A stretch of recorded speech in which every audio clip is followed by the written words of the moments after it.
I've been thinking this for a long time, but where exactly do you go when you say you're on a business trip? I know what you're doing, and I have evidence. I couldn't finish my sentence before my husband's angry voice interrupted me. Don't you dare speak to me like that! As he spoke, his arm stretched out, and he pushed me with all his might. I lost my balance and fell backwards. Lying on the floor, I looked up to see my husband looking down at me with disdain. Huh, ugly and fat. That's what you are. Serves you right. He sneered. I felt a sharp pain in my head and could feel my consciousness fading away. When I woke up, I was in an unfamiliar place, lying on a hospital bed. Apparently, I had been brought to the hospital. Seeing that I had regained consciousness, my daughter Ruby, sitting beside me, nodded with tears streaming down her face. Tears filled my eyes as well. When I came home from school, I found you collapsed at the front door. I was so shocked I didn't know what to do, so I immediately called Dad. I told him you were hurt and that he needed to come home right away, but he said it was impossible because he was at work, and he hung up. Then, Ruby, you called me. You were so panicked that I called an ambulance right away. What happened? I told my parents everything about the mistreatment from my husband for over 10 years since Ruby was born. I also told them about the injury today, caused by being pushed while my husband was trying to meet his mistress. Dad began to speak slowly. Come back home with Ruby, he said kindly. Then his tone changed suddenly. And we'll make sure Jacob pays for what he did to Susan. An eye for an eye, a tooth for a tooth, he said. My name is Susan. I'm a 43-year-old housewife. I was born into a very ordinary family, where my dad, who works hard as a bus driver, is supported by my mom, a housewife. Dad has a gentle nature and has always treated me kindly. I remember thinking as a child that the passengers must feel safe with such a kind-hearted driver. Mom has a very calm personality, and she and Dad seem to be on the same wavelength, as I've never seen them fight or argue. Growing up in such a peaceful household, it's natural that I turned out to be a quiet person. I'm neither particularly intelligent, nor active, nor strikingly beautiful or cute, just plain ordinary. By the way, I have a younger sister who is 3 years my junior. Despite being raised in the same household, she's much more put together, and people often couldn't tell who was the older sister when we were younger. My sister has always prioritized her career over marriage, dedicating herself solely to her job, a path completely different from mine. While I also worked for a company, I just went through the motions, never standing out, holding a position that neither garnered high praise nor poor reviews from my superiors. It was in this setting that I fell into an office romance with a man who is now my husband, Jacob. Jacob was tall, with a great figure, handsome in an elegant way, and, to top it off, had a kind personality. Being competent at his job, he was popular not just within our office, but also among women from client companies. When someone like Jacob confessed he wanted to date me, it just showed that life is full of surprises. Given my unassuming and shy nature, universally acknowledged, I was convinced it was a deceit and became incredibly guarded for a while. There's no way someone like Jacob could fall for someone like me, I thought. Despite my doubts, Jacob continued his earnest advances.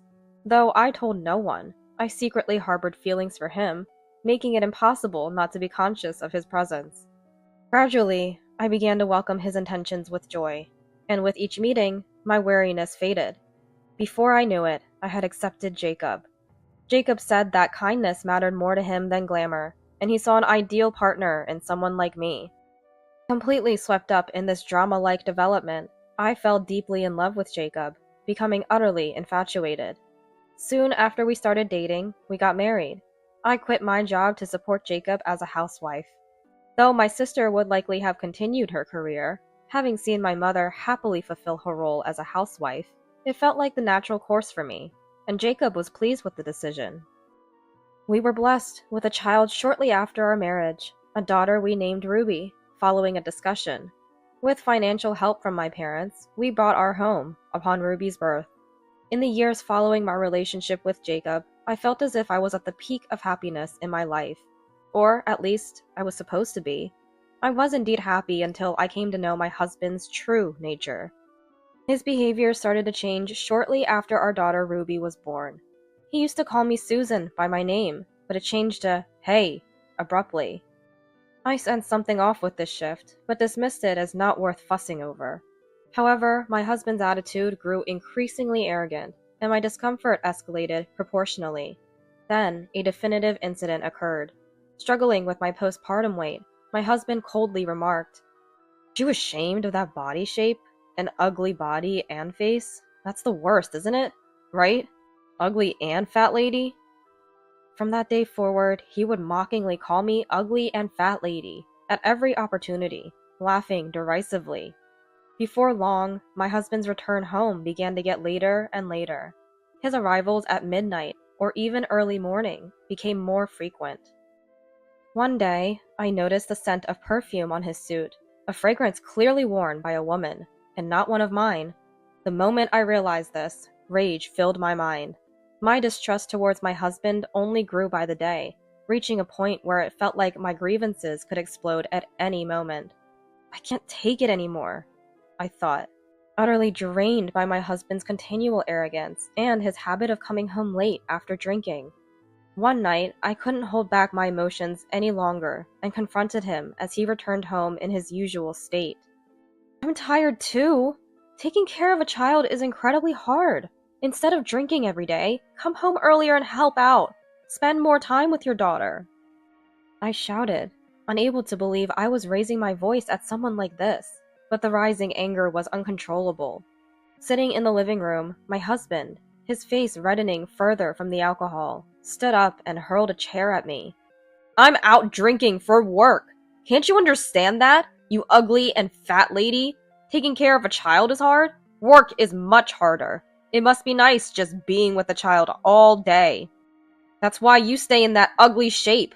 If you have a complaint, why don't you go out and earn the money yourself?" He yelled with a furious expression that made me fear for my life. After this incident, I was too scared to provoke any violence, choosing to say nothing to avoid angering my husband. He never raised his hand to me again, but instead, he started giving me only $200 for the monthly living expenses. "We can't live on this," I protested, to which he responded with a sarcastic smile. "Being a housewife must be so easy for you. You should learn to manage on $200 a month. Isn't managing the budget part of a housewife's job?" Fear of upsetting him forced me to comply with this unreasonable demand. I supplemented the insufficient household income by dipping into the savings I had from before I was married, but the hardship of living frugally grew day by day. I seriously considered leaving my husband and wished from the bottom of my heart for a divorce. However, the thought of my young daughter held me back. I couldn't support her on my own without an income. Going back to my parents' home would only worry them. I convinced myself that staying was better than leaving, despite the difficulty of making ends meet. Nonetheless, the problem of insufficient living expenses remained unsolved. Determined to make the most of the $200, I took my husband's mocking suggestions seriously and started learning about saving money. Interestingly, as I got into it, saving money became fun. I discovered various ways to save, which felt rewarding when they worked. I even began researching and devising new saving methods on my own. Eventually, I wanted to share the joy of saving with others and started blogging about it. To my surprise, the blog's readership grew beyond my expectations, eventually earning me advertising revenue. Before I knew it, I was making as much as my husband's salary from my blog. The financial worries faded away, and I could feel myself becoming mentally more stable. I was incredibly busy juggling parenting and my savings blog, but I was satisfied with my fulfilling days. Before I knew it, more than 10 years had passed since my husband threw a chair at me. My daughter had grown into a middle schooler and was living her life energetically, while my husband remained unchanged. One night, during a weekend, my husband's mobile phone, left on the living room table, started ringing. He was in the shower, and the ringtone continued without him to answer it. It was unlike him to leave his mobile phone unattended. Driven by a momentary curiosity, I peeked at the screen. The caller was listed as Mary. I immediately knew she was his affair partner. Though I had suspected him of cheating, having a name attached to my suspicions made it all too real, and I couldn't help but feel shaken. My husband came out of the shower. "Your phone was ringing," I said, trying to sound as indifferent and composed as possible, not wanting him to detect my turmoil. His face changed. He tried to mask his agitation with a stern look, but his unsettled gaze gave him away. "Did you look at my phone?" he asked in a low voice, probing. "No," I replied, my voice trembling slightly, worried that I might have angered him. Whether he believed me or not, he took his mobile phone with a sullen expression and went into the bedroom. As soon as he was out of sight, tears started to stream down my face. I wasn't sure if I was relieved that he didn't get angry or shocked that his affair was confirmed. What became clear was that I couldn't let what my husband had done to me go unaddressed any longer. I couldn't be at peace with myself otherwise. The next day, I bought a voice recorder. It was to record my husband's conversations on the phone in our bedroom. I also decided to keep another recorder with me at all times to capture any verbal abuse directed at me. But that wasn't enough.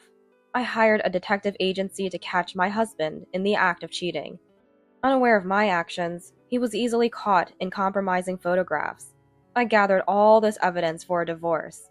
I no longer had financial worries. My daughter Ruby was grown enough to understand the decision to divorce. All that was left was to go through with the divorce. However, simply divorcing wasn't enough to clear the lingering dissatisfaction in my heart.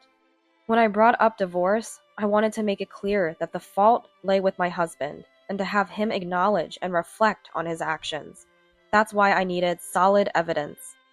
After the incident with the mobile phone, my husband's behavior towards me worsened more than ever.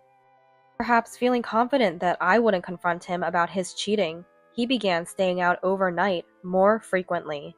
He claimed these were business trips, but as someone who married a coworker, I knew better. There were hardly any business trips involved in his department's work, a fact I was well aware of. While I felt the shallowness of my husband's actions, being lied to with such a transparent lie felt like an insult to me, and it angered me. As my patience with my husband's infidelity wore thin, I deeply despised him and was waiting for the right moment to bring up divorce. One morning, in the year when Ruby became a ninth grader, my husband hurried down the stairs with his carry-on suitcase. "I have to go on a sudden business trip," he said, as he headed towards the entrance. And then, with a tone full of sarcasm, added, "I've been eating nothing but tasteless food, so maybe I'll enjoy something delicious for a change." His snide remark made my anger boil over. "Excuse me? Don't joke with me. What do you mean by tasteless food? I prepare dinner every day, not even knowing if you'll come home to eat it or not. I've been thinking this for a long time, but where exactly do you go when you say you're on a business trip? I know what you're doing, and I have evidence." I couldn't finish my sentence before my husband's angry voice interrupted me. "Don't you dare speak to me like that!" As he spoke, his arm stretched out, and he pushed me with all his might. I lost my balance and fell backwards. Lying on the floor, I looked up to see my husband looking down at me with disdain. "Ugly and fat, that's what you are. Serves you right." He sneered and left the house with a nasty laugh. I felt a sharp pain in my head, perhaps from hitting the floor hard. The frustration of being pushed and insulted by my husband was unbearable. As I lay there, I could feel my consciousness fading away. When I woke up, I was in an unfamiliar place, lying on a hospital bed. My daughter Ruby and my parents were standing by the bed, looking at me worriedly. It seemed I had been brought to the hospital. "Mom, are you okay?" Ruby asked, tears streaming down her face. She had been crying for a while, as her eyes and the area around them were red. "Ruby, did you save me?" I asked, feeling relieved as I regained consciousness. Ruby nodded, crying even harder. Tears welled up in my eyes too. I tried to sit up and hug her, but intense pain throughout my body made it impossible to move. "Stay still," my mom said softly, touching my hand. Her touch brought me comfort, and I began to feel calmer. My parents told me that although I had hit my head and various parts of my body quite hard, the injuries were not severe, and I could be discharged from the hospital if there were no problems. Ruby then told me about finding me collapsed at the entrance when she returned from school. I was so shocked. I didn't know what to do, so I immediately called Dad. I told him you were hurt and that he needed to come home right away, but he said it was impossible because he was at work, and he hung up. Ruby looked down sadly. So, Ruby, you called me. You were so panicked that I immediately called an ambulance. I was truly shocked. What exactly happened? As I started to explain, Ruby came into view. Ruby? Could you wait outside the room for a bit? I didn't want Ruby to hear this. I told my parents about the mistreatment from my husband over the more than 10 years since Ruby was born. I also told them that today's injury was because he pushed me while trying to meet his mistress. My parents listened silently to my story. After a moment of silence, Dad slowly started to speak. Come back home with Ruby, he said kindly. Then, suddenly, his tone changed. And we'll have to make sure Jacob pays for what he did to Susan. An eye for an eye, a tooth for a tooth. I had never seen Dad with such a fierce expression before, or after that moment. His words made me decide to divorce immediately. I was determined. Just like Dad said, we would make my husband pay. I called Ruby back into the room and told her about my decision to divorce. Ruby nodded strongly, showing her support. Together, the four of us started planning our counterattack against my husband. We decided as a family to put on an act. The day after I was discharged, my mom and I returned home and my husband called my mobile phone. The act began. My mom answered the phone. In a somber voice, she said, My daughter has passed away. The call was on speaker mode, and we were recording it.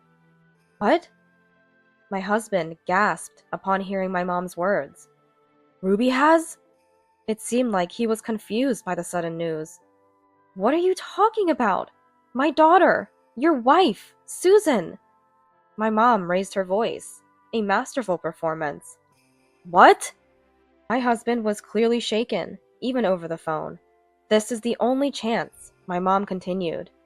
She hit her head hard when she fell. Jacob, does that ring any bells? My husband became even more flustered in his response. What? No, nothing at all. Then he added in a forced, tearful voice. Susan was fine yesterday morning, sending me off cheerfully. How could this happen so suddenly? He lied smoothly. I almost shouted out, but quickly covered my mouth. My mom knew I had been pushed by my husband. The tone of my mom's voice dropped after hearing my husband's lie. I see. By the way, Jacob, where are you now? You didn't come to the hospital yesterday either. The anger in her words was unmistakable, surely reaching my husband as well. Well, I'm currently on a business trip, he said, clearly flustered.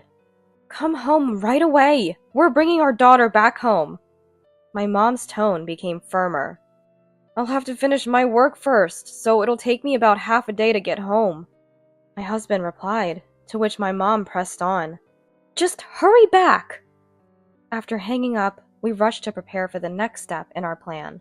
I went to a lawyer with the evidence of the affair I had gathered and the recordings from the voice recorder. Along the way, we checked our home's bank accounts and life insurance to monitor my husband's movements. There were no withdrawals or insurance claims, indicating that he hadn't fled.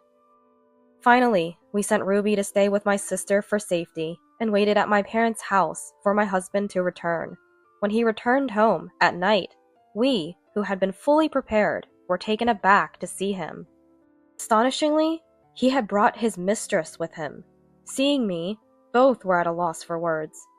Who is this woman? I demanded, my anger rising. My husband blurted out almost immediately, Why are you here? You tricked me! His voice cracked and his face turned red. Who is she? I pressed, ignoring his question. He continued to question me instead of answering. You were supposed to take her to your parents' house, weren't you? I couldn't comprehend his nerve to bring his mistress home after hearing I had died.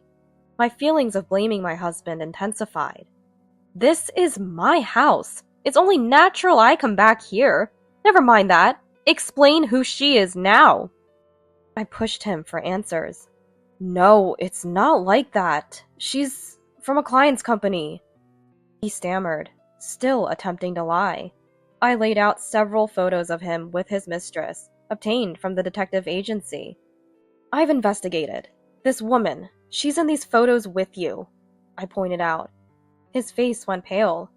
Those must be doctored or something. He tried to deflect it, still lying. How far could this man jest? Pointing to the date on the photos, I confronted him.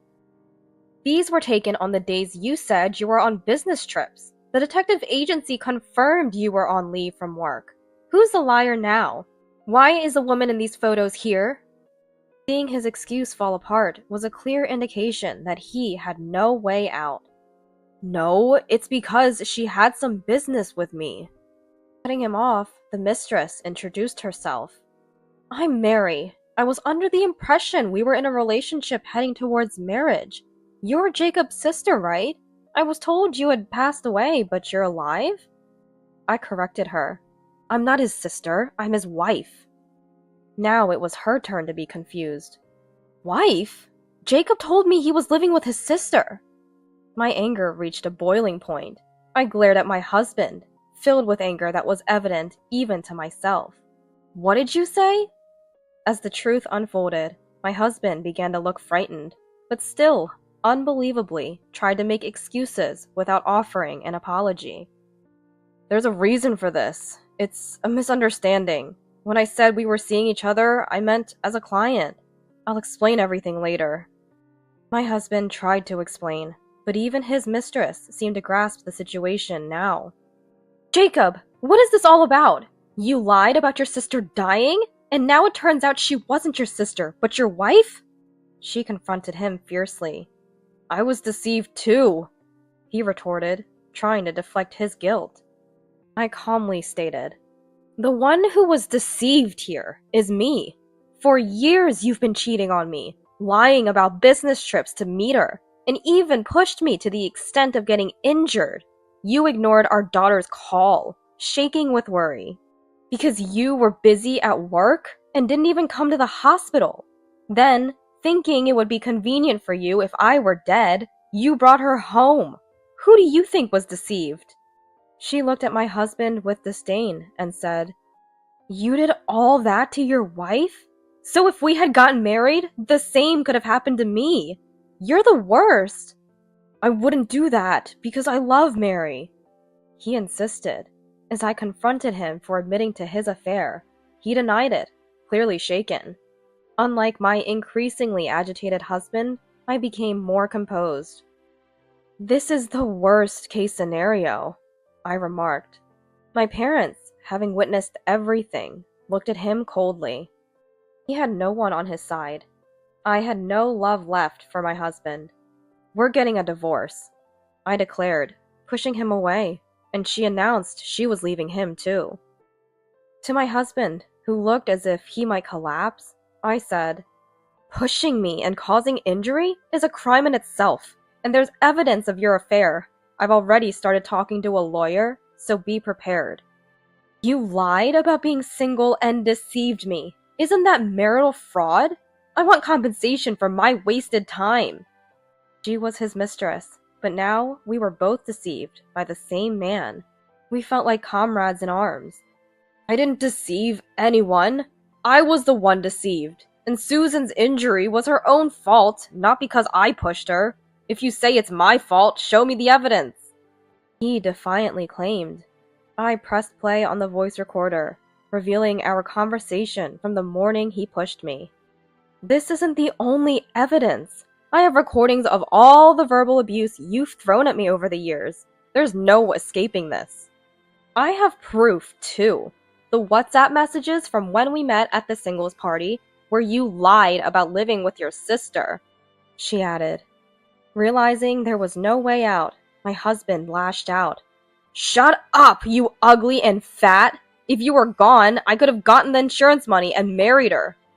He looked at her with regret. After all, Mary is the daughter of a major company executive. Marrying her would have secured my promotion. You've ruined everything, you ugly and fat. In a fit of rage, he started throwing things at me and lunged towards me. That's when my dad, a bus driver who's also an experienced wrestler, restrained him. Then, she stood in front of my immobilized husband and slapped him back and forth. This one's for me, and this is for his wife, she said, delivering a powerful knee strike to his groin. My husband collapsed on the floor, writhing in pain.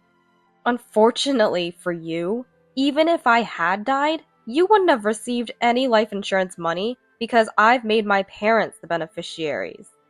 Also, this house is in my parents' name, not yours.